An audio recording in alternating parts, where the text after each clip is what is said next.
ভাই দোয়া করলে লাভ না লস? আর জোরে বলেন। الدعاء مخ العبادة وفي رواية الدعاء هو العبادة। দোয়া হলো সমস্ত ইবাদতের নির্যাস।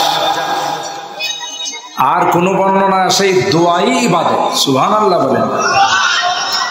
মুমিনের সবচেয়ে বড় হাতিয়ার কি বলুন তো? সবাই কয় না দোয়া। কি না হয়? দোয়ার দ্বারা অনেক কিছু হয়। দোয়া যখন অন্তর থেকে আসে, যত বড় তখতে তাউসি হোক, এই দোয়ার কারণে বদদোয়ার কারণে মুহূর্তের মধ্যে উড়ে যায়। কথা কয় না। আল্লাহর হাবিব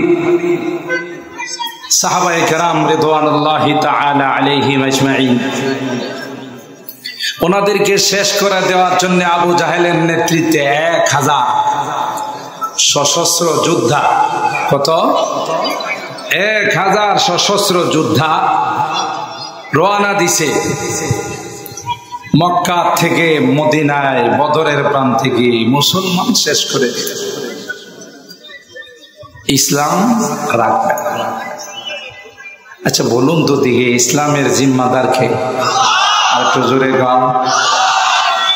সৈয়দ আলী বৈদালী, সলিমুল্লাহ কলিমুল্লাহ ষড়যন্ত্র করে ইসলামের পতাকা নামিয়ে দিতে পারবে, ইসলামের লাইট অফ করে দিতে পারবে, ইসলামের বাতি নিভিয়ে দিতে পারবে। কোরআনে আল্লাহ কি কয় জানেন? সূরা আস-সাফের মধ্যে, ইউরিদুনা লিইউতফিউ নূরাল্লাহি বিআফওয়াহিহিম ওয়াল্লাহু মুতিম্মু নূরিহি ওয়ালাউ কারিহাল কাফিরুন। এরা চায় মুখের ফুৎকার দিয়ে আমার লাইটকে নিভিয়ে দেওয়ার জন্য। আল্লাহ কোন ওয়াল্লাহু মুতিম্মু নূরিহি, আমি আমার লাইটকে কমপ্লিট করবই, তাদের ভালো লাগুক আর খারাপ লাগুক। ঠিক কিনা বলেন?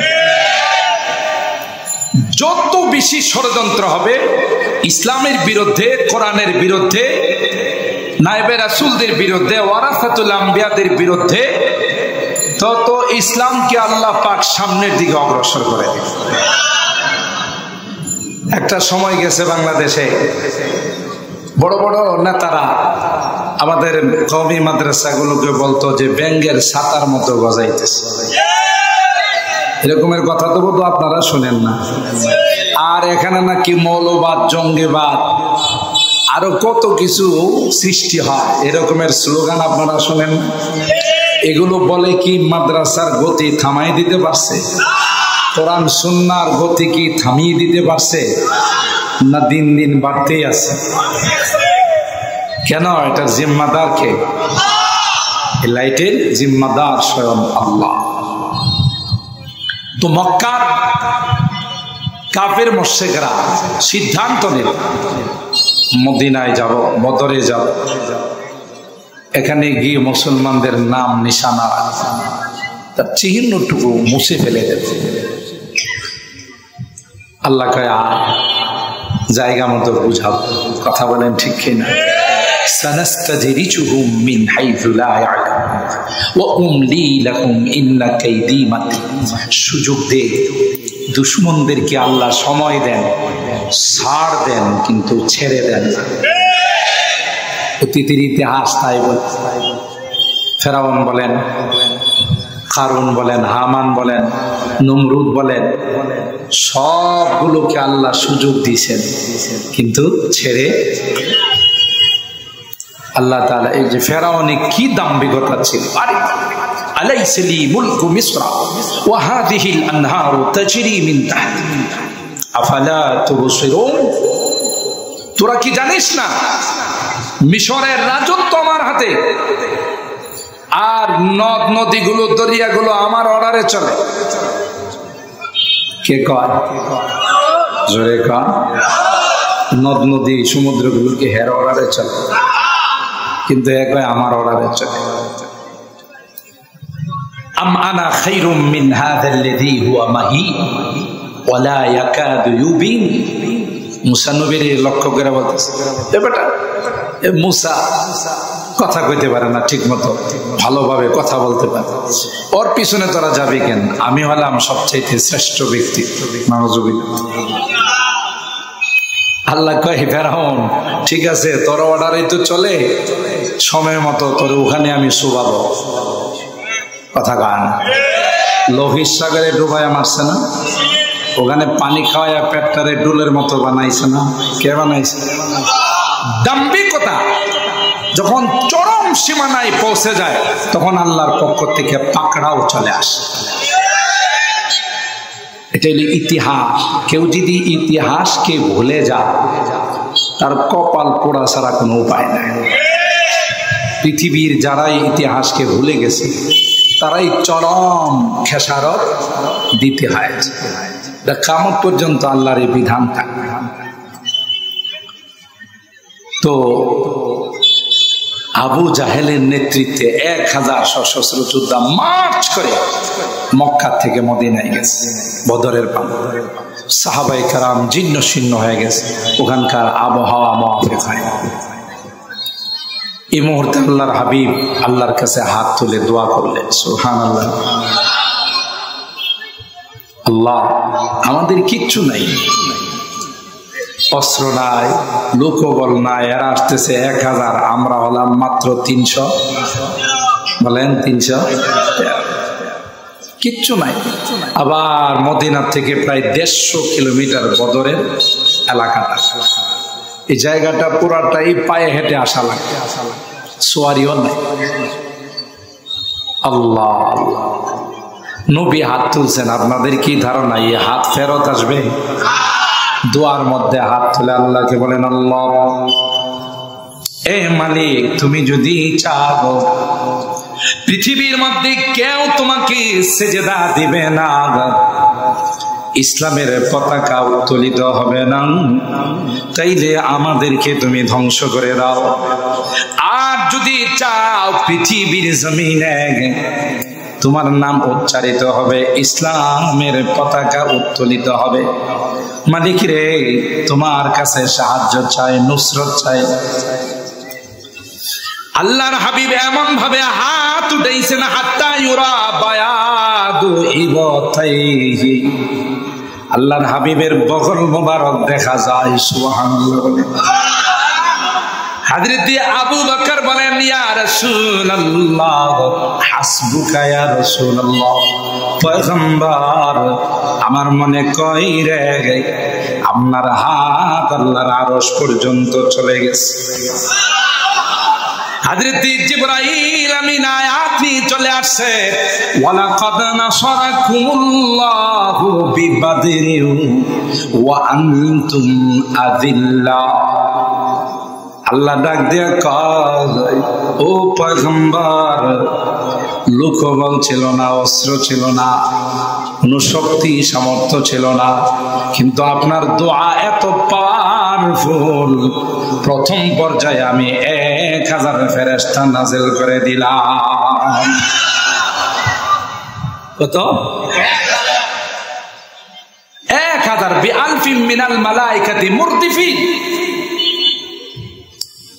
এরপর আল্লাহ বলেন, পরবর্তীতে আমি আল্লাহ 3000 ফেরেশতা নাযিল করে দিব। আল্লাহু আকবার বলেন। ফজায়ে বদর पैदा कर फरिश्ते तेरी नुसरत को, फजाए बदर पैदा कर फरिश्ते तेरी नुसरत को, उतर सकती है गर्दों से कतार अंदर कतार भी। বদরের প্রান্তে যে আল্লাহ সাহায্য পাঠাইছিলেন ওই আল্লাহ তো এখন নাই, নির্বাচনে পরিবর্তন হয়ে গেছে। হ্যাঁ আছে, থাকলেও এতদিন কি আর আগের মতো শক্তি থাকে? আল্লাহর শক্তি মনে একটু পরিমাপে হয়ে গেছে। নতুন স্বাধীনতা দিয়ে আল্লাহ কয় আমার শক্তি আগের মতোই আছে, কথা কয় না। ফজায়ে বদর पैदा कर फरिश्ते तेरी नुसरत को, उतर सकती है गर्दों से कतार अंदर कतार भी। আল্লাহ কয় এখনো যদি বদরের সাহাবায়ে কেরামদের ঈমান আর ইয়াকিন যদি তোমার মধ্যে থাকে, তখন যেমন ফেরেশতা আসছিল এখন আসবে। কথা বলেন ঠিক কিনা? যেমন আল্লাহ দেখাইতেছে, কেউ ভাবতেই পারে না যে এইরকমের পরিবর্তন হবে। কে করছেন? জোরে বলেন। বাহুবলে নয়, শক্তিতে নয়, সব আল্লাহর সাহায্য হয়েছে। ঠিক কিনা বলেন? আল্লাহ সাহায্য করছে, আমরা শুধু ওসিলা করছি। ছাত্র জনতা শুধু ওসিলা করছে। সেই 15 বৎসরের ক্ষমতা 15 দিনে শেষ। রাগ করেন না কেউ, এটা বুঝার জন্য বলছে। এর থেকে শিক্ষা অর্জন করতে হবে। ঠিক কিনা বলেন? আল্লাহ পাক রব্বুল আলামিন বলেন, পয়গম্বর সাহাবীদেরকে আপনি যা পারেন তা দিয়ে ময়দানের মধ্যে নামিয়ে দিন। পয়গম্বর সাহাবায়ে কেরামদের হাতে তলোয়ার নাই, খেজুরের ঢালগুলো ভেঙ্গে ভেঙ্গে নাও, তুমি এই খেজুরের ঢালটা নাও, তুমি এই খেজুরের ঢাল নাও। তলোয়ার নাই, কি তোমাদেরকে দেব? আল্লাহর কসম, ইতিহাসের পাতা খুলে দেখুন, সাহাবায়ে কেরাম ওই খেজুরের ঢাল দিয়ে যখন কাফেরদের গর্দানে আঘাত করে, আল্লাহর কসম, একটা তলোয়ার দিয়ে যে পরিমাণ গর্দানকে বিচ্ছিন্ন করা হয়, তার চাইতে দ্রুত গতিতে খেজুরের ঢাল দিয়ে সেটা বিচ্ছিন্ন হয়ে যায়। শুধু আওয়াজ আসে, আকদিম ইয়া খাইজুম, এরে নবীর সাহাবী আগাও, আমরা আছি তোমাদের সাথে। সুবহানাল্লাহ। বড় বড় লিডার গুলো যেগুলো মার্চ করতে করতে গিয়েছিল, তার মধ্যে একটা ছিল আবু জাহেল, ছিল সবার নেতৃত্বে। এই বড়টারে আল্লাহ সাইজ করছেন 2টা পিচ্চি দিয়া। কথা পায়, আবু জাহেলকে সাইজ করছেন কি দিয়া? আর আবু জাহেলরে কিন্তু সুরাকা ইবনে মালিক ইবনে জুমশুম কিন্তু এই শয়তানরে সতর্ক করছিল, দেখো মাস্তানি করো না, বাহাদুরি দেখায় না, এবারের সাথে কেউ পারবে না। সুবহানাল্লাহ বলেন। আবু জাহেলে ঘোষণা দিছিল হিজরতের রাত্রের পর, মুহাম্মদকে কেউ ধরতে পারলে তাকে 100 লালুক পুরস্কার দেওয়া হবে। নাউজুবিল্লাহ।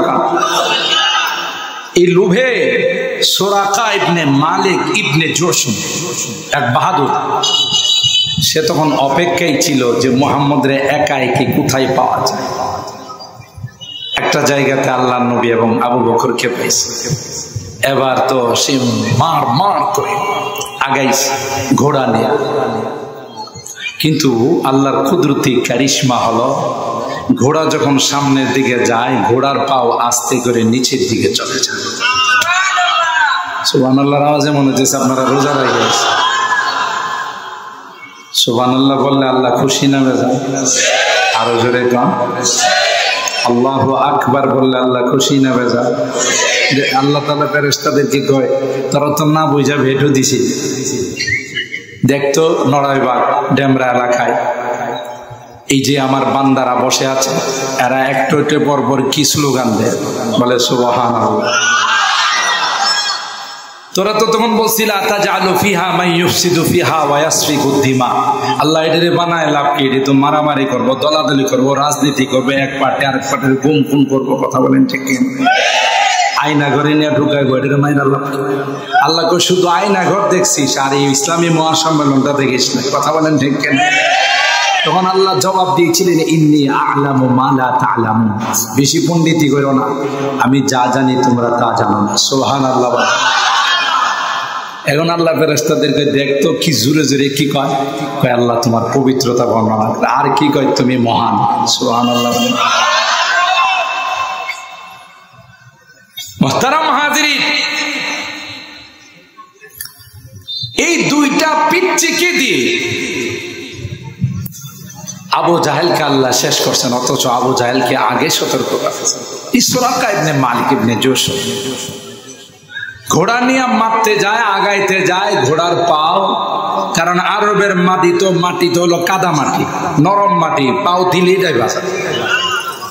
হ্যাঁ, শুধু পাথর আর পাথর। সবচাইতে বেশি পাথরের পাহাড় হলো সৌদি আরব।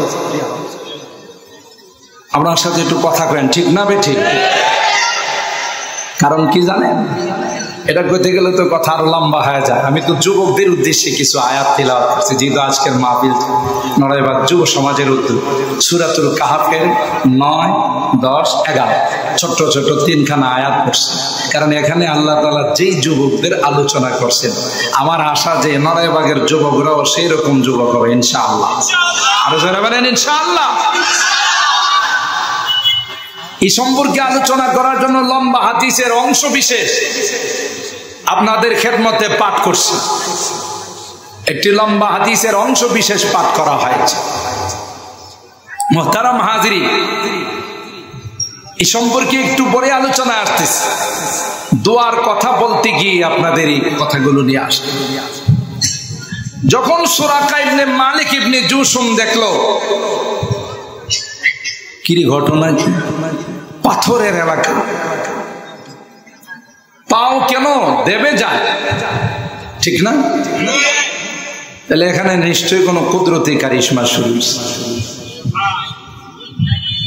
পৃথিবীর মধ্যে সর্বপ্রথম যেখানে মাটির আবিষ্কার হয়েছে এটা কোন জায়গা? কয় না কিছু জানেন না? এটা খানায়ে কাবার ভিটা। সুবহানাল্লাহ। খানায়ে কাবা থেকে যদি মাপ দেওয়া হয় গোটা বিশ্বকে, তো খানায়ে কাবা হবে পৃথিবীর মেরিল পয়েন্ট, নাভি। সুবহানাল্লাহ। ওখান থেকে মাটির আবিষ্কার। আল্লাহ বলেন ওয়াজআলনা মিনাল মাই কুল্লা শাইইন হাই, পানির থেকে আমি সব কিছু জিন্দা করছি। তাহলে বোঝা গেল পৃথিবীটা কি ছিল? বলেন বলেন কি ছিল? এই পানির থেকে যেখানে ফেনা উঠলো, যেখানে মাটির আবিষ্কার সর্বপ্রথম শুরু হলো, সেটা হলো খানায়ে কাবা। এর থেকে আস্তে আস্তে গোটা পৃথিবীর মধ্যে মাটি আবিষ্কার শুরু হলো। আর পানির মধ্যে যদি কোনো খাল বিল পুকুর ভরাট করেন, বালু দিয়ে হোক মাটি দিয়ে হোক, দেখি শক্ত থাকে না নরম থাকে? নরম থাকে, স্বাভাবিক চলাফেরা করা যায়। আল্লাহ কয় যেহেতু পানির মধ্যে আমি মাটি আবিষ্কার করছি, তোমাদের চলাচল করতে প্রবলেম হবে, স্বাভাবিক চলাচল করতে পারবেন। এই জন্য আমি আল্লাহ পাহাড় দিয়ে মাটিকে শক্ত করে বানাইছি। আলাম নাজআলিল আরদা মিহাদা ওয়াল জিবালা আওতাদা ওয়া খালাকনাকুম আজওয়াজা وَجَعَلْنَا نَوْمَكُمْ سُبَاتًا। আল্লাহ বলেন গোটা পৃথিবীটা নরম ছিল, স্বাভাবিক চলাচল করার উপযুক্ত ছিল না। তাই আমি আল্লাহ ওখানে বড় বড় পাহাড় বানাই দিয়া তোমাদের চলাচলের ব্যবস্থা করে দিলাম। পাহাড়ি এলাকা, ওখানে ঘোড়ার পাও দেবে যাওয়া মানে এটা কি নিজের থেকে হচ্ছে না আসমান থেকে? আরো জোরে বলেন। আসমান থেকে কুদরতি কারিশমা শুরু হয়ে গেছে। আল্লাহু আকবার। একবার দুইবার চাবুক মেরে সুরাকা ঘোড়ার পাটা উঠায়। তৃতীয়বার দেখা গেছে যেই জায়গা থেকে পাটা উঠানো হয় ওই গর্তের থেকে কেমন যেন ধোঁয়া বেরোচ্ছে। সুরাকার বুঝতে বাকি নাই ধোঁয়া কেন আসবে রে, নিশ্চয়ই নিচে কোনো আগুনের ব্যবস্থা আছে। সুরাকা আল্লাহর হাবিবকে ডাক দেখায়, মুহাম্মদ আর এক কদম অগ্রসর হব না, যদি তুমি আমাকে ক্ষমা করে দাও। আমার বুঝতে বাকি নাই রে, এখানে আসমানি কোনো কারিশমা শুরু হয়ে গেছে। আল্লাহর হাবিব বলেন শর্ত হলো কাউকে সন্ধান দিতে পারবা না, সে শর্তে মাফ করে দিতে পারি, কারণ আমি তো রাহমাতুল লিল আলামিন। ঠিক কিনা বলেন? वो रहमत आलम है शाहे अस्वद अहमर, ओ रहमत आलम है शाहे अस्वद अहमर, वो सैयद कौनैन है आकाए उमम है। তিনি তো শ্বেতাঙ্গ কৃষ্ণাঙ্গ, সবার জন্য রহমত। ঠিক কিনা বলেন? শর্ত হলো আমাদের সন্ধান কাউকে দিতে পারবা না। সুরাকা বললেন ঠিক আছে, ওয়াদা রক্ষা করব। একটু যাওয়ার পর আবু জাহেলের সঙ্গে সাক্ষাৎ। আবু জাহেল কয় সুরাকা রে কোনো খবর আছে কিনা? কয় বড় খবরটা আছে। সুবহানাল্লাহ। আবা হাকামিন ওয়াল্লাহি লাউ রাআইতাহু, আবা হাকামিন ওয়াল্লাহি লাউ রাআইতাহু লিআমরিন জুয়াদিন তাসুখু কাওয়াইমু। এ আবুল হাকাম, আবু জাহেলের পূর্ব নাম ছিল বুদ্ধির বাবা। এই ফাইজলামি করার কারণে নামটা পরিবর্তন হয়ে গেছে মূর্খের বাবা। কথা কয় না? যেই শিক্ষা মানুষকে হাইওয়ান আর জানোয়ার বানায়, এটা কোনো শিক্ষা নয়। যে শিক্ষা মানুষকে মানুষ বানায়, ইনসান বানায়, ওইটাই হলো আসল শিক্ষা। আমাদের দেশে অনেক ডিগ্রিওয়ালা, পিএইচডি করা, মাস্টার্স অনার্স করা, তার ডিগ্রি ওজন করলে কমপক্ষে 2-3 কেজি হবে, কিন্তু দাঁড়ায় পেশাব করে। যদিও ডেমরাতে এরকমের লোক লাইট মারলেও পাওয়া যাবে না। কথা পান? আমি আমার অনেক বয়ানে বলি, মূর্খ বাবা। আমার অনেক বয়ানে আছে, তার এলাকার মানুষ জিজ্ঞাসা করলো তোমার ছেলের লেখাপড়া কি? তো বাবারে আমি তো ক্লাস মেলাস বুঝি শুধি না, 6, 7, 8, 9 এগুলো কিছু বুঝি শুধি না, HSC কিছুই বুঝি শুধি না। তবে আমার ছেলের লেখাপড়া উন্নতির দিকে এটা আমি টের পাইছি। তাহলে এটা বুঝলেন কেমন করে? হ্যাঁ, যখন প্রাইমারিতে পড়তো বসে বসে পেশাব করতো, এখন দিকে আর বসে করে না, দাঁড়ায় করে, নিশ্চয়ই উন্নতি হয়ে গেছে।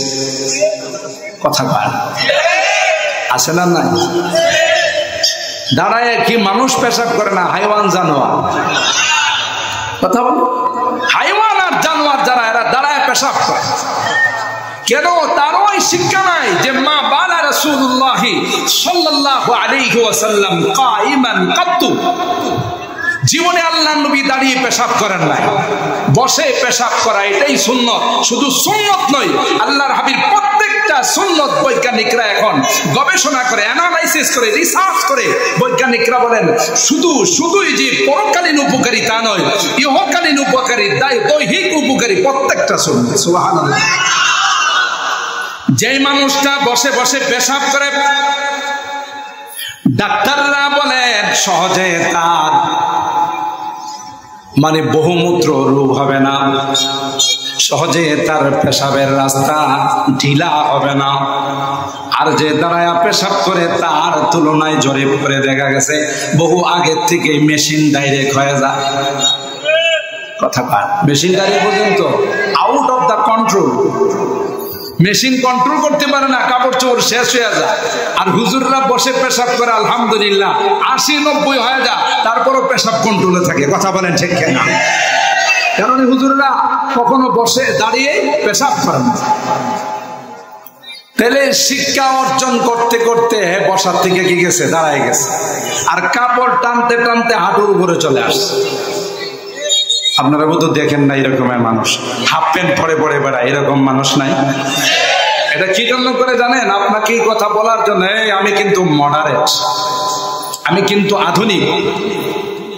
যে আধুনিকতার কারণে আমারও কাপড় উপরে চলে আসছে, আমার ম্যাডামের কাপড় শর্টকাট হয়ে গেছে। ম্যাডামের কাপড় কি হয়ে গেছে? শর্টকাট হয়ে গেছে। ঠিক আছে, হালকা লাগে যাবে। এটা ইসলামী শিক্ষা নয়।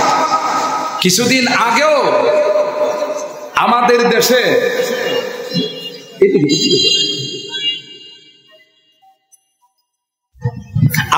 দেশে এক শ্রেণীর নারীরা আন্দোলন করেছিল পোশাকের স্বাধীনতা চাই। কথা বলেন ঠিক কিনা? আসলে পোশাকের স্বাধীনতা নয়, ল্যাংটা হতে চায়। এদেশের মুসলিম নারীরা তাদেরকে জানিয়ে দিয়েছে এটা মুসলমানের দেশ, আল্লাহর ওয়ালিদের দেশ, মসজিদ মাদ্রাসার দেশ, এখানে ল্যাংটা হয়ে ঘোরার কোনো পারমিশন নাই। তাদের আন্দোলন বেঁচতে গেছে, কথা বলেন ঠিক কিনা? আবার মাঝে মধ্যে দেখেন এমন এমন স্লোগান নিয়ে আসে, ট্রান্সজেন্ডারের নামে সমকামিতার স্লোগান নিয়ে আসে, কথা বলেন ঠিক কিনা? কিন্তু ওরা জানে না এদেশের মাটিতে লক্ষ লক্ষ আল্লাহর ওলি বুজুর্গ উলামায়ে কেরাম শুয়ে আছেন, ইচ্ছা করলে এখানে কোনো কিছু চালিয়ে দেওয়া যাবে না, কথা বলেন ঠিক কিনা? তখন সুরাকা ইবনে মালিক ইবনে জুশুম আবু জাহেলকে ডাক দেয়া কয়, তুমি বুঝবা না, যার বিরোধিতা করতেছো ওরে তুমি চিনো না। সুবহানাল্লাহ। আবা হাকামিন ওয়াল্লাহি লাউ রাআইতাহু লিআমরিন জুওয়াদিন তাসুহু কাওয়াইমুহু। এ আবু জাহেল, ঘোড়া নিয়ে মুহাম্মদকে ধরার জন্য গিয়েছিলাম, কিন্তু ওই দৃশ্যটা যদি তুমি দেখতে রে আবু জাহেল, তাইলে তুমি অবাক হয়ে যাইতে। আমার ঘোড়ার সামনের দিকে যায়, কেমন যেন পাউটা আস্তে আস্তে নিচের দিকে চলে যায়। সুবহানাল্লাহ। আলিমতা ওয়া লাম তুশাক্কিকি বিআন্না মুহাম্মাদান, আলিমতা ওয়া লাম তুশাক্কিকি বিআন্না মুহাম্মাদান রাসূলুন বিবুরহানিন ফামান দা ইউকাবিমুহু। তোমার ইয়াকিন হয় যে এই দৃশ্য যদি তুমি দেখতে তোমার বিশ্বাস হতো যে মুহাম্মদ যে আল্লাহ প্রদত্ত পয়গম্বর, তার মধ্যে বিন্দু পরিমাণ সন্দেহ নাই।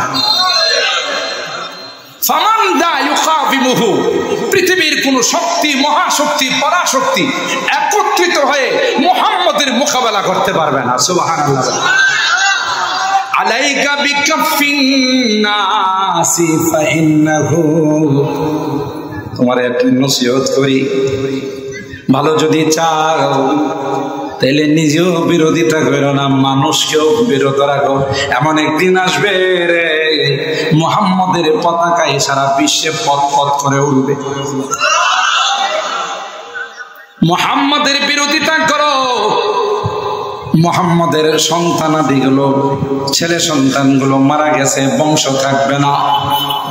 আল্লাহ ডাক দেয়া কই, নবী আমার আপনি টেনশন করবেন না, ইন্না আ'তাইনাকাল কাউসার ফাসাল্লি লিরাব্বিকা ওয়ানহার ইন্না শানিআকা হুয়াল আবতার। আল্লাহু আকবার।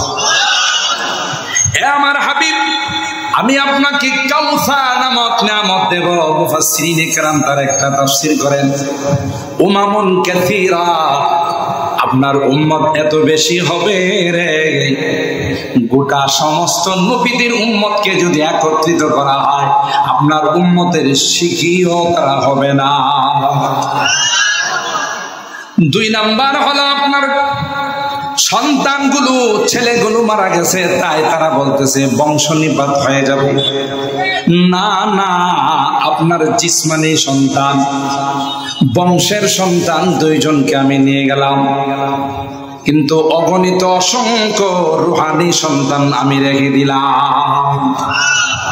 মুসলমান তার নামে শুরুতে মুহাম্মদ লাগাবে, প্রত্যেকটা মুসলমান তার নামে শুরুতে মুহাম্মদ লাগাবে আপনার স্মরণ করার জন্য। আর আরবের যারা হবে তাদের যদি 20টা 30টা সন্তান হয়, প্রত্যেকের নাম সিরিয়াল দিয়ে মুহাম্মদ রাখে। মোহাম্মদ আব্বাল, মোহাম্মদ সানি, মোহাম্মদ সাদেস, মোহাম্মদ রাবে, মোহাম্মদ খামেস, মোহাম্মদ সাদেস, মোহাম্মদ সাবে, মোহাম্মদ সাবেন, মোহাম্মদ তাসে, মোহাম্মদ আশিস। সুবহানাল্লাহ।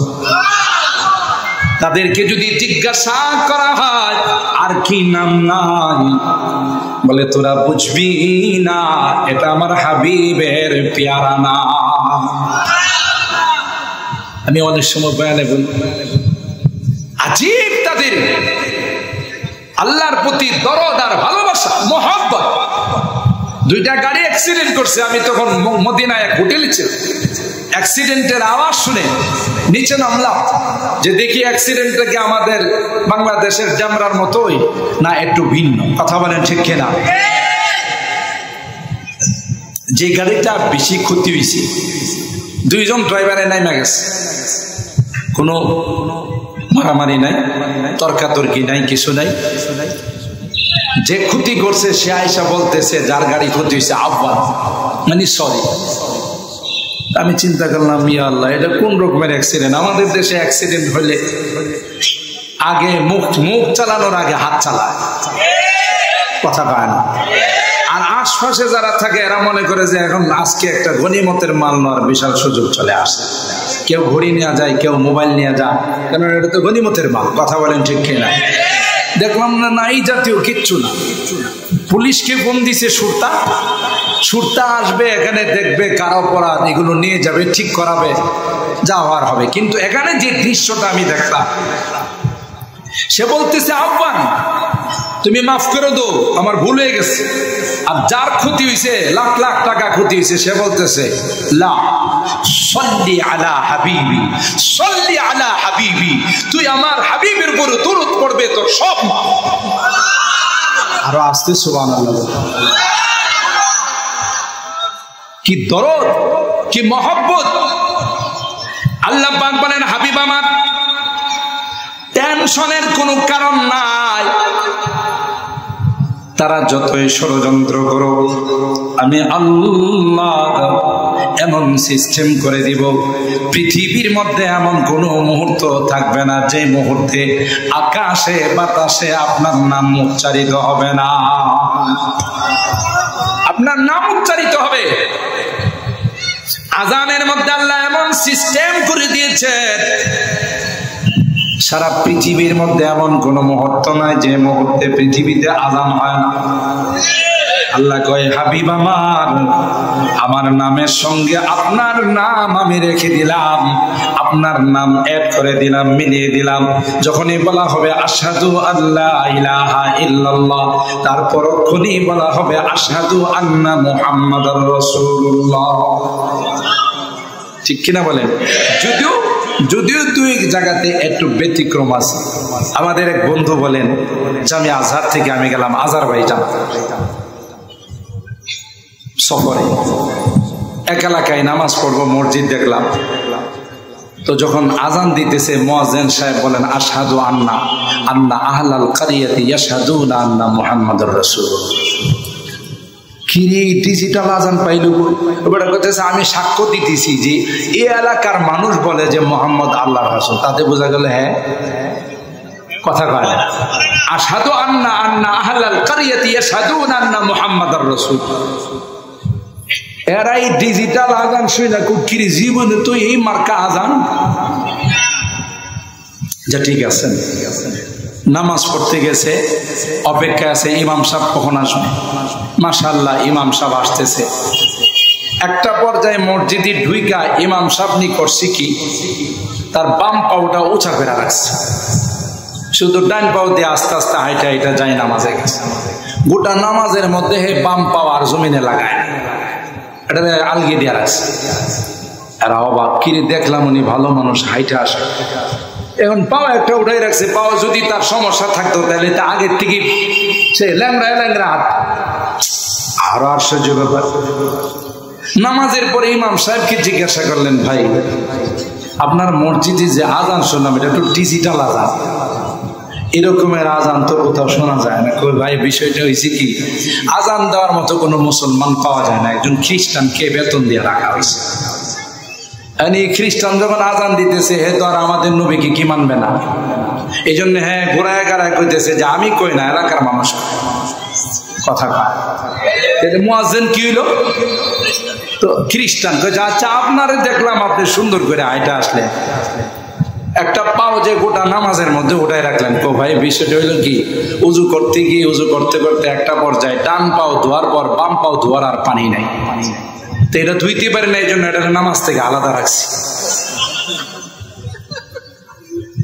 যেহেতু এটার মধ্যে কি ঢুকে নাই, এটার মধ্যে যেহেতু পানি লাগে না, এই জন্য এটা নামাজ থেকে কি রাখলাম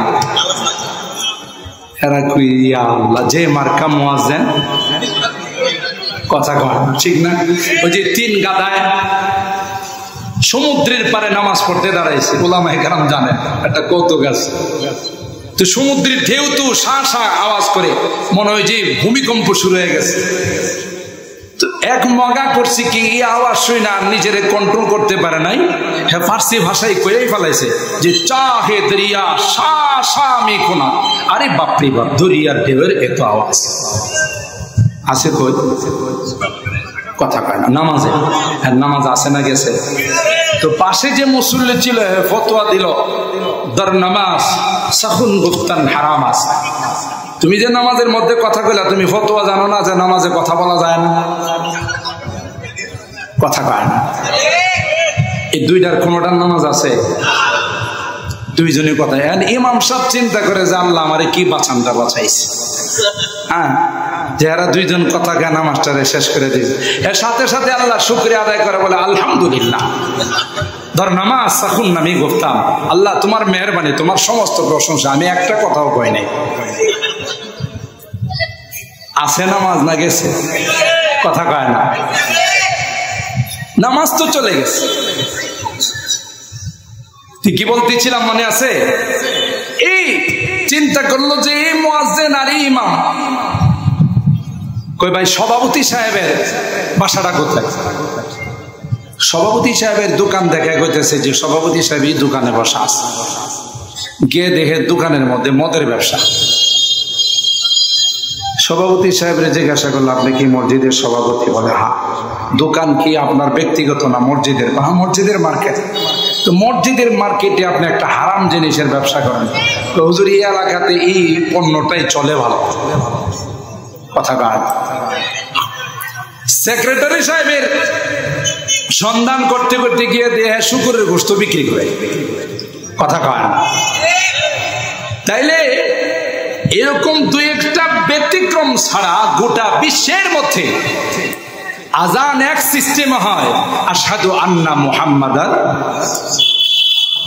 বৈজ্ঞানিকরা বলেন, আবহাওয়াবিদরা বলেন, পৃথিবীর আবহাওয়াকে অ্যানালাইসিস করার পর, রিসার্চ করার পর দেখা গেছে একটা সেকেন্ড, একটা মুহূর্ত এরকম নাই যে গোটা বিশ্বের কোথাও না কোথাও আজান হয় না। সুতরাং গোটা বিশ্বে 24 আওয়ার 24 ঘন্টা আল্লাহর নবীর নাম উচ্চারিত। চাইলে কি ষড়যন্ত্র করে আল্লাহর নবীর নাম কেউ অফ করে দিতে পারছে? हर मोये बदन भी जो जुबा बन के करे शुक्र, हर मोये बदन भी जो जुबा बन के करे शुक्र, कम है बखुदा उनकी इनायात से कम है। পশমে পশমে যদি তার শুকরিয়া আদায় করা হয়, হায়াত শেষ হয়ে যাবে, শুকরিয়া আদায় করা সম্ভব হবে না। কথা বলেন ঠিক কিনা? আর ভাইরা, আবু জাহেল মার্চ করে বদরের প্রান্তে উপস্থিত হয়েছে। দুই ভাই, একজনের নাম মুআদ, আরেকজনের নাম হলো মুআওয়াদ। বালেগ হয় না, না বালেগ ছোট। মার কাছ থেকে বিদায় নিয়ে চলে আসছে। মা বিদায় দাও রে, বড় দুশ্মনটাকে যতক্ষণ পর্যন্ত জাহান্নামে না পাঠাবো ততক্ষণ পর্যন্ত তোমার কাছে আসবো।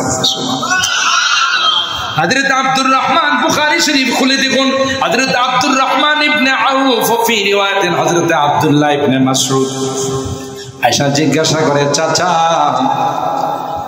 বড় শয়তানটা কোন দিকে? তিনি কোন? মনে করছিলাম যুদ্ধের ময়দান, এই পিচ্চিগুলো হয়তো আমাদের সামান বহন করবে। ইয়া আল্লাহ, পিচ্চিগুলো কয় বড়টারে দেখাই দেন। সুবহানাল্লাহ। হযরত আব্দুর রহমান ইবনে আউফ বলেন, কিছুক্ষণ পরেই দেখলাম আবু জাহেলকে দেখা যায় সব বন্দী করতেছে, দুশমনদেরকে কাতার বন্দী করে। আমি তখন বললাম, ওই যে দেখা যায় তোমাদের টার্গেট। আল্লাহর কসম, দেখাইতে দেরি হয়, বাস পাখির মতো ঝাপায়া পড়তে দেরি হয় না। আল্লাহু আকবার। तौहीद ने बख्शी है हमें हौसला मंदी, हम मिल्लत इस्लाम के जाबाज सिपाही, तौहीद ने बख्शी है हमें हौसला मंदी। हम मिल्लत इस्लाम के जाबाज सिपाही, हम खालिद दर्रार की अजमत का निशा है, हम खालिद दर्रार की अजमत का निशा है, हम कासिम महमूद की गैरत का निशा है। अरे আমরা কারা? মুসলমান তো সেই বীরের জাতি। 10টা কাফের যদি একজন মুসলমানের সামনে দাঁড়ায়, আল্লাহ কোরআনে বলেন তোমাদের মোকাবেলা করার তাদের সাহস নেই। কথা কয় তা বাংলাদেশের মানুষ দেখে নাই? একসময় বাংলাদেশের বর্ডার রক্ষীদের নাম ছিল বিডিআর, ঠিক? এখন কি বিজিবি? বর্ডার গার্ড বিডিআর যখন ছিল, আমার দেশের নওজওয়ানরা রওমারি সীমান্তে আমাদের বন্ধু রাষ্ট্র, চিনেন তো? যে বন্ধু রাষ্ট্র হলো আনিসের পার্টি, নদিস। কথা কয় শুধু নেওয়ার তালে ছিল, নেওয়ার তালে ইলিশ দিবা, আম দিবা, আরো যা আছে আমাদের কি দিবা, কিন্তু আমরা তোমাদেরকে লাশ উপহার দেব। কথা বলেন ঠিক কিনা? কোরআনে আল্লাহ বলেন পৃথিবীর কোন অবস্থায় মুসলমানদের বন্ধু হতে পারে না, পারে না, পারে না। কথা বলেন বাদুহুম আউলিয়াউ বাদ, এরা একে অপরের বন্ধু। আমরা যতই বন্ধু বন্ধু বলে বুক ফাটায়, এরা আমাদেরকে রাতের আধারে বন্যার পানি দিয়া ডুবায়। পাকিস্তান সীমান্তে আওয়াজ করতে পারে না, লাঠি মারে। চায়না সীমান্তে, চীনের সীমান্তে গেলে থাফরা, যত মাস্তানি সব বাংলাদেশের বর্ডার আইসা করে। ঠিক বললাম? আমাদের যখন পানির দরকার, ফারাক্কা বাদ দিয়া রাখে, কৃষকরা চাষাবাদ করতে পারে না। আর যখন আমাদের দেশে পানি থাকে, তখন ফারাক্কা বাদ ছেড়ে দিয়া উত্তরাঞ্চলটাকে পুরা ডুবাই দেয়। কথা বলেন ঠিক? তারপরও বন্ধু। কথা বলেন ঠিক কিনা? তো রওমারি সীমান্তে রাতের আধারে বিএসএফ, ইন্ডিয়ার বর্ডার রক্ষী বাহিনী 1 কিলোমিটার দখল করে ফেলছে। নওজওয়ানরা তখন বিডিআর প্রধানকে ফোন দিয়া জানাইছে, স্যার ভারত তো আমাদের 1 কিলো দখল করে ফেলেছে, আমরা কি অ্যাকশনে যাব? সারে বিসমিল্লাহ সারাই গেছে অ্যাকশনে যাব। কথা বলেন ঠিক কিনা? সোজা অ্যাকশনে যাও। আর অর্ডার দিতে দেরি আমার দেশের সীমান্ত রক্ষীরা সাথে সাথে অ্যাকশনে গেছে। ওখানে প্রায় 80 থেকে 100 ভারতের বিএসএফ কে দান ক্ষেতের মধ্যে বিনা হিসাবে জাহান্নামে পৌঁছাই। কথা পান? এদিকে আমার বানানো কথা, ইতিহাসের পাতা খুলে দেব। তখন থেকে তাদের মাথা ঢুকছে যে সর্বনাশ, বাংলাদেশের সীমান্ত রক্ষী বাহিনী যে স্ট্রং, কখনো যদি তাদের সঙ্গে যুদ্ধ বেঁধে যায়, এদের মোকাবেলা করাই তো আমাদের জন্য কঠিন। কথা পায় না? আর সেখান থেকে পরিকল্পনা সাজানো হয়েছে, এদেশের সীমান্ত রক্ষীকে রাখা যাবে না, যে কোনো মূল্যে সীমান্ত রক্ষীটাকে শেষ করে দিতে হবে। তারই ফলাফল পিলখানা হত্যাকাণ্ডের মাধ্যমে হয়েছে। ফলাফল প্রকাশ পাইছে পরে। 57 জন চৌকস জেনারেল মেজরকে হত্যা করে বাংলাদেশের বিডিআর কে, সীমান্ত রক্ষী বাহিনীটাকে অচল করে দেওয়া হয়েছে। বন্ধু, এদেরকে বন্ধু বলে না? কথা বলেন ঠিক কিনা? মুসলমান আল্লাহ তাদের বুকে এমন সাহস দিয়েছে, যদি আকার দিয়া না আসো, সামনে আসলে 100টাও আমার মুসলমানের 10 জনের মোকাবেলা করার ক্ষমতা হয়। মুসলমান জিহাদ করে সীমান্ত রক্ষী হয়ে দেশের সার্বভৌমত্ব রক্ষা করে। তারা জানে আল মুরাবিত ফি সাবিলিল্লাহ, যারা মুসলিম রাষ্ট্রের সীমান্ত রক্ষী পাহারাদারির কাজ করে, এরা যদি ওখানে মারা যায়, এরা সুজা শাহাদতের মর্তবা পাবে। ঠিক কিনা বলেন? এই জন্য আমরা আমাদের দেশে যারা আছে অবশ্যই তারা দেশের নাগরিক হিসাবে 16 আনা স্বাধীনতা পাবে। তাদের সৌহার্দ্যপূর্ণ পরিবেশ, সাম্প্রদায়িক সম্প্রীতি আমাদের থেকে 16 আনা পাবে। কিন্তু যদি কেউ আমার এই প্রিয় মাতৃভূমির দিকে চোখ রাঙায়া তাকাইতে চা, আমরা সাথে সাথে তাদের চোখগুলো খুলে ফেলবো, কারণ এটা আমার প্রিয় মাতৃভূমি। কথা বলেন ঠিক কিনা? এটা আমার প্রিয় মাতৃভূমি, এদেশে আমি জন্মাইছি। এটা ওলি আল্লাহদের দেশ, মসজিদ মাদ্রাসার দেশ। ছোট করে দেখলে চলবে না। এদেশের মানুষ রক্ত দিতে জানে, জান দিতে জানে, কিন্তু কাহার হাতে পর হতে জানে না। কথা বলেন ঠিক? কখনো নরম, কখনো গরম, ঠিক না? এটাই সাহাবায়ে কেরামদের বৈশিষ্ট্য।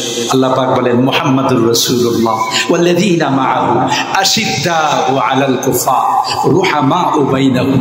মুহাম্মদ এবং তার সাথী সঙ্গীদের বৈশিষ্ট্য আল্লাহ বলতেছেন আশিদ্দাউ আলাল কুফার। কাফেরদের ব্যাপারে তারা লৌহমানব, ইসবাত, কঠিন লৌহমানব। রুহামাউ বাইনাহুম, আপোষে তারা নম্র। वो संग गरा जो हाइल है रास्ते से हटा कर दम लेंगे, हम राह वफा के रही रूह है मंजिल पे जा कर दम लेंगे।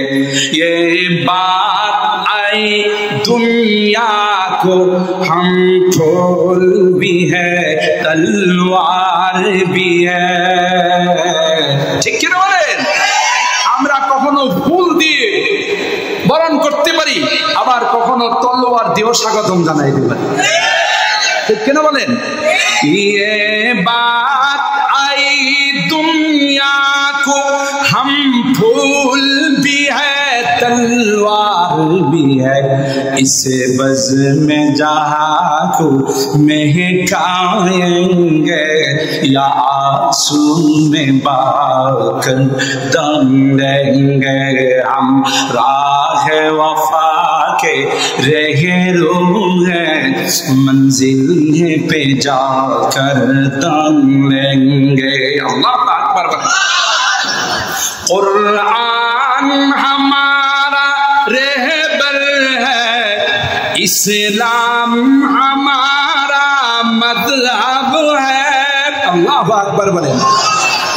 कुरान हमारा रहबर है, इस्लाम हमारा मज़हब है।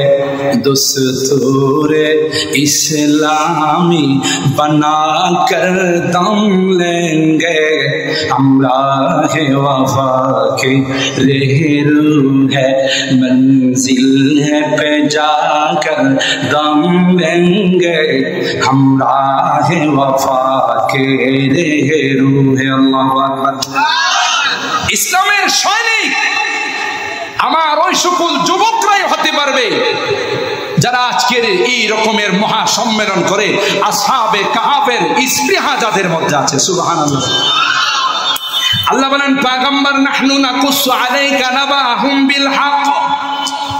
এ পয়গম্বর, আপনি ছিলেন না, আপনার আগের ঘটনা বাদশাহ দাকিয়ানুস রাষ্ট্রের মধ্যে শিরকি আইন চালু করবে, রাষ্ট্রীয় আইন বানিয়ে ফেলছে যে এই রাষ্ট্রে থাকতে হলে মূর্তি আর দেবতাকে সেজদা দিতে হবে। এটা মূর্তির রাষ্ট্র হবে, দেবতার রাষ্ট্র হবে।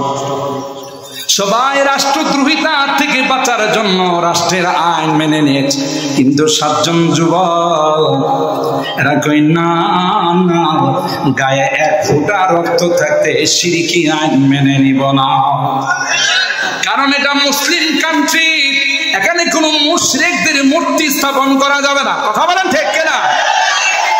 ওলামায়ে কেরাম গ্রিক দেবীর বিরুদ্ধে আন্দোলন করেছিলেন, তাই হাজার হাজার ওলামায়ে কেরামকে আয়না করে লাল ঘরে, কথা বলেন ঠিক কিনা, ঢুকানো হয়। আল্লাহ আলেম ওলামাদের কি ডাক দেয়া কয়, না না টেনশন করিস না, এমন একদিন আসবে রে, একটা মূর্তির জন্য তোরা আন্দোলন করে জেলে গিয়েছিলে, এমন একদিন তোদের সামনে আসবে, একদিনে গোটা রাষ্ট্রের মূর্তিগুলো আমি পরিষ্কার করে দিব। ঠিক কিনা বলেন? আন্দোলন করে তোমরা জেলে গেছো মূর্তির বিরুদ্ধে, এমন একদিন আসবে যে একদিনে গোটা রাস্তার সমস্ত মূর্তি পরিষ্কার হয়ে যাবে। কে করছে? ওই 7 জন যুবক বাদশা দাকিয়ানুসকে চ্যালেঞ্জ করলো। আল্লাহ বলেন নাহনু নাকুসু আলাইকা নাবাহুম বিল হক ইন্নাহুম ফিতয়াতুন আমানু বিরাব্বিহিম ওয়া জিদনাহুম হুদা। আল্লাহু আকবার। আল্লাহ বলেন আমিও তাদের হিম্মত বাড়িয়ে দিলাম, তাদের ঈমানকে বৃদ্ধি করে দিলাম, তাদের হেদায়েতকে বৃদ্ধি করে দিলাম। 7 জন যুবক না না, আমাদের গায়ে যতদিন পর্যন্ত রক্ত আছে, যতদিন পর্যন্ত শক্তি আছে, ততদিন আমরা এরকমের অন্যায়কে সমর্থন করব না। বাদশা দাকিয়ানুসের কাছে গিয়ে চ্যালেঞ্জ করলেন। আল্লাহু আকবার বলেন। إذ قاموا فقالوا ربنا رب السماوات والأرض لن ندعو من دونه إلها لقد قلنا إذا شططا। ये बोले জমিন কি তোর বাপে? সুবহানাল্লাহ।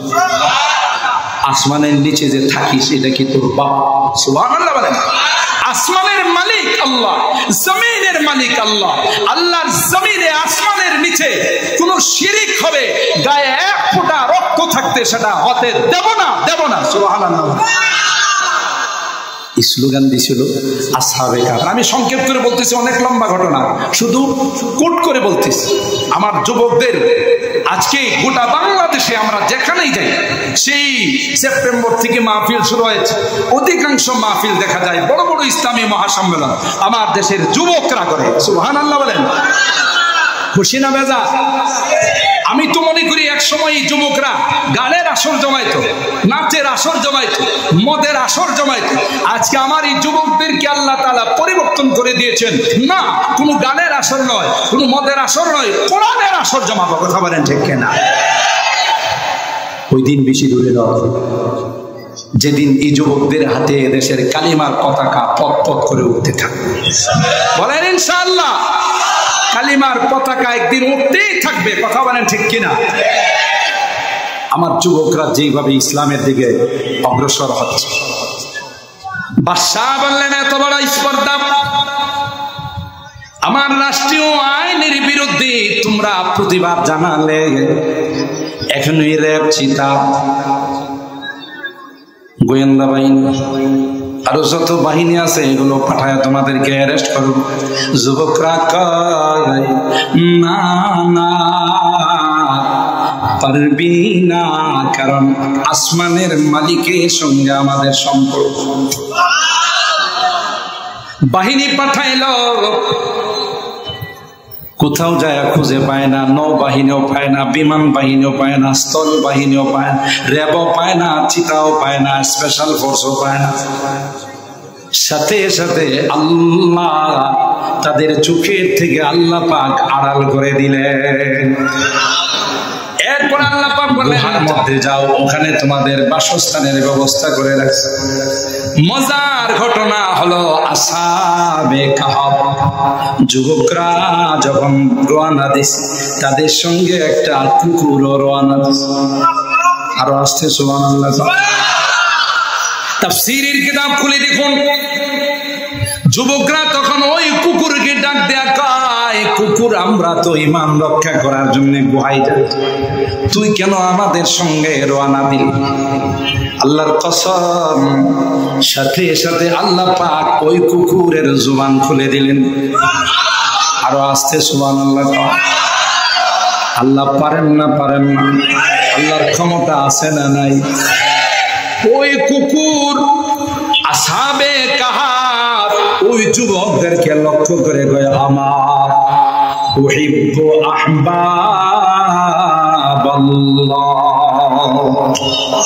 তোমরা তো তো নিঃসন্দেহে আল্লাহর পেয়ারা বান্দা, তোমরা তো নিঃসন্দেহে আল্লাহর মাহবুব বান্দা, তোমাদেরকে ভালোবাসি রে, তাই তোমরা গুহাতে ঘুমাবে, তোমাদের গেটের মধ্যে পাহারাদারের কাজটা আমি করব।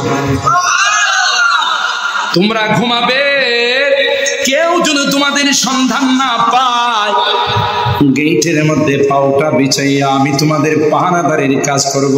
ওয়াকালবুহুম বাসিতুন যিরাইহি বিল ওয়াসিদ লাউ ইত্তালা'তা আলাইহিম লাওয়াল্লাইতা মিনহুম ফিরারা ওয়ালা মুলিতা মিনহুম রুবা। ওখানে শুয়ে গেছি, ঘুমাই গেছি। সূর্যকে আল্লাহ ডাক দেয়া কয়, সূর্য ওয়াতারা শামসা ইযা তালাআত তাযাওয়ারু আন কাহফিহিম। সুবহানাল্লাহ। আল্লাহ সূর্যকে ডাক দেয়া কয়, সূর্য না না, আমার এই পেয়ারা বান্দাগুলো এখানে শুয়ে আছে, সাইড দিয়া যাবি রে, তাদের গায়ে কিন্তু তাপ লাগাবি না। সূর্য কার গোলাম? জোরে বলেন। ওয়ানুকাল্লিবুহুম যাতাল ইয়ামিনি ওয়া যাতাশ শিমাল। আল্লাহ কই এক করতে শুয়ে থাকলে মাটিয়া খেয়া ফেলাইব, এই জন্য কুদরতি ভাবে আল্লাহ তাদের করপ পরিবর্তন করা। তাইলে দুনিয়াতে আল্লাহ দেখিয়ে দিয়েছেন যে যুবকগুলো আল্লাহর জন্য হয়, তাওহীদের জন্য হয়, দুনিয়াতে আল্লাহ তাদের গায়ে সূর্যের তাপ লাগান না। নবী আমার কয়, যে যুবক যৌবন কালটা ইবাদতের মধ্যে কাটায়, যে যুবক যৌবন কালটা কোনো প্রেম করে না, যৌবন কালে কোনো নেশা করে না, যৌবন কালে কোনো ইয়াবা খায় না, বাবা খায় না, যৌবন কালে কানে তাবিজ লাগায় গান শুনে না, যদিও এরকমের যুবক ডেমরাতে নাই। আল্লাহ পাক ডাক দিয়া বলেন, এ যুবক, তুমিও যদি তাদের মতো যুবক হতে পারো, দুনিয়াতে আল্লাহ বলেন সূর্যের তাপ তাদের গায়ে লাগায় নাই। কিয়ামতের কঠিন ময়দানে যেদিন সূর্যটা তোমার মাথার উপর চলে আসবে, জমিনটা যেদিন তামা হয়ে যাবে, আল্লাহ ডাক দেয়া কয়, ঘামতে ঘামতে কারো ঘামের পানি হাঁটু পর্যন্ত, কারো সিনা পর্যন্ত, কোমর পর্যন্ত, হতে হতে মুখ পর্যন্ত চলে আসবে। গোটা হাসরের ময়দানের মানুষগুলো বেচাইন হয়ে, অস্থির হয়ে হযরত আদমের কাছে যাবে, বলবেন, বাবা আপনি না আমাদের আব্বা জান, আল্লাহ না আপনাকে নিজের হাতে বানাইছেন, আনতা আবুনা ওয়া সাইয়্যিদুনা খালাকাকাল্লাহু বিয়াদিহি ওয়া নাফাখা ফীকা রূহ ওয়া আসজাদা লাকাল মালায়েকা। এত সম্মান আল্লাহ দিয়েছেন, আপনি আমাদের জন্য একটু সুপারিশ করুন। হযরত আদম বলবেন, নাস্তু গুনাহগা, আমার দ্বারা সম্ভব নয়। নূহ বলবেন, নাফসি নাফসি। ইউসুফ বলবেন, নাফসি নাফসি। ইব্রাহিম খলিলুল্লাহ বলবেন, নাফসি নাফসি। এত অসহ্য হয়ে যাবে, সূর্যের তাপের কারণে মাথার মগজগুলো নাক দিয়া বের হবে, কান দিয়া বের হবে, চোখ দিয়া বের হবে, অসহায় হয়ে যাবে। আল্লাহ ডাক দিয়া কয়, যুবক, এই নড়াইবাগের যুবকরা, ইসলামের জন্য যদি তোমার জীবন যৌবনটা অক্ষ করে দিতে পারো, আমি আল্লাহ কিয়ামতের কঠিন ময়দানে তোমার গায়ে সূর্যের তাপ লাগাবো না। সাবাতুন ইউযিল্লুহুমুল্লাহু ফি যিল্লিহি ইয়াওমা লা যিল্লা ইল্লা যিল্লুহু। সাত শ্রেণীর মানুষকে আল্লাহ পাক রব্বুল আলামিন কিয়ামতের কঠিন ময়দানে আরশে আজিমের নিচে ছায়া দিবেন, অর্থাৎ আল্লাহ ওখানেও তাদের জন্য এসি রুমের ব্যবস্থা করে দিবেন। বুখারী শরীফের আরেক হাদিসের মধ্যে আছে, যে মা সন্তান এর চেহারার দিকে তাকাইয়া সন্তানটাকে এতিম রাইখা বাবা মারা গেছে, এরকমের ঘটনা ঘটে। ছোট বাচ্চাদেরকে রেখে বাবা মারা গেছে, মা চিন্তা করছে, আমি যদি আরেক জায়গায় বিবাহ বসে যাই, আমাদের এই সন্তানদের ভবিষ্যৎ অন্ধকার হয়ে যাবে। মা বোনরা শুনে রাখুন, হাদিসের মধ্যে আল্লাহর নবী কয়, যেই মা তার সন্তানের চেহারার দিকে তাকাইয়া জীবন যৌবনকে বিসর্জন দিয়েছেন, অন্যত্র বিবাহ শাদীতে বসে নাই, আল্লাহর হাবিব ডাক দিয়া কয় আল্লাহ পাক কিয়ামতের কঠিন ময়দানে ওই মার জন্য আরশে আজিমের নিচে ছায়ার ব্যবস্থা করে। মারা পারে, বাবারা পারে না। মারা কিন্তু পারে। মাদের এমন ভুরি ভুরি ইতিহাস আছে, সন্তানের চেহারার দিকে তাকায়া দ্বিতীয় জায়গাতে বিবাহ বসে না। কথা বলেন ঠিক কিনা? কারণ মা যে দরদ এটা পৃথিবীর কারো নাই, ঠিক কিনা বলেন? সুতরাং আল্লাহর হাবিব বলেন যেই শ্রেণীকে আল্লাহ পাক আরশে আজিমের নিচে ছায়া দিবেন, এর মধ্যে এক শ্রেণীর হলো ওই যুবক। আরেক যুবকের কথা সামনে হাদিসের আরেক অংশ আল্লাহ বলেন, আল্লাহর হাবিব বলেন ওয়ারাজুলুন দাআতু ইমরাতুন দাতু হাসাবিন ওয়া জামাল ফাকালা ইন্নী আখাফুল্লাহ। যে যুবকের কাছে যুবতীরা প্রেমের প্রস্তাব পাঠায়, যদিও এই রকমের ঘটনা বর্তমান সময়ে একটাও নাই। হ্যাঁ, আমি মনে আপনাদের কষ্ট বেশি দিয়া ফেলাইতেছি, রাগ করতেছেন?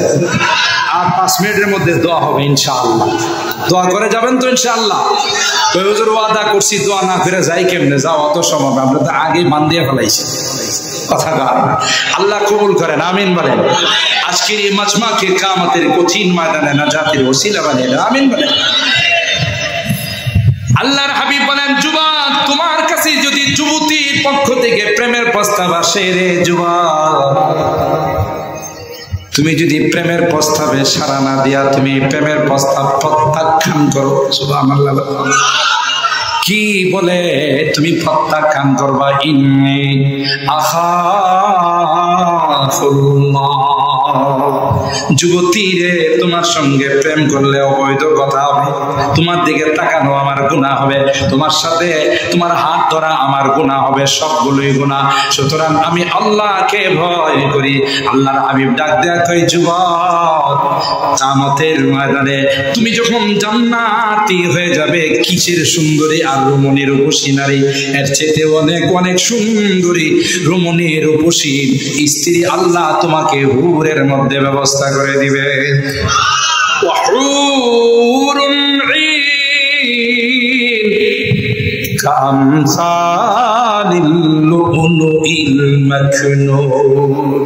বড় সুন্দর, থুতু ফেললে আটলান্টিক মহাসাগরে পুরা সাগরের পানিটা মেশকাম হয়ে যায়। কনিষ্ঠ আঙ্গুলটা যদি একটু বের করে দুনিয়াতে সূর্যটা মলিন হয়। আমি এক জায়গায় এই বয়ান করতেছিলাম, জান্নাতি হুরদের লালচ লুক দেখাইতেছিলাম। মহিলা প্যান্ডেল থেকে আমার কাগজ আছে, কই হুজুর এই জাতীয় ওয়াজ একটু কম করেন, বুঝেননি কথা? 2 নাম্বার প্রশ্ন হলো, এত সুন্দর সুন্দর বউ যখন জান্নাতে পাইবে, আমাদের দিকে কি আর ফিরা তাকাইবে? তাহলে আমাদের কি অবস্থা হবে? প্রথম প্রশ্নের মানে উদ্দেশ্য হলো এমনি সংসারে কি নাই, কথা কয় না, আপনি আরো ভেজাল লাগাইতেছেন এখানে, কথা বলেন ঠিক কিনা? এটা হলো প্রথম প্রশ্নের অংশ, অর্থ। আর 2 নাম্বার হলো এই সুন্দরী বউ যখন পাইব, আমাদের দিকে তো ফিরাও, তাহলে আমাদের কি অবস্থা?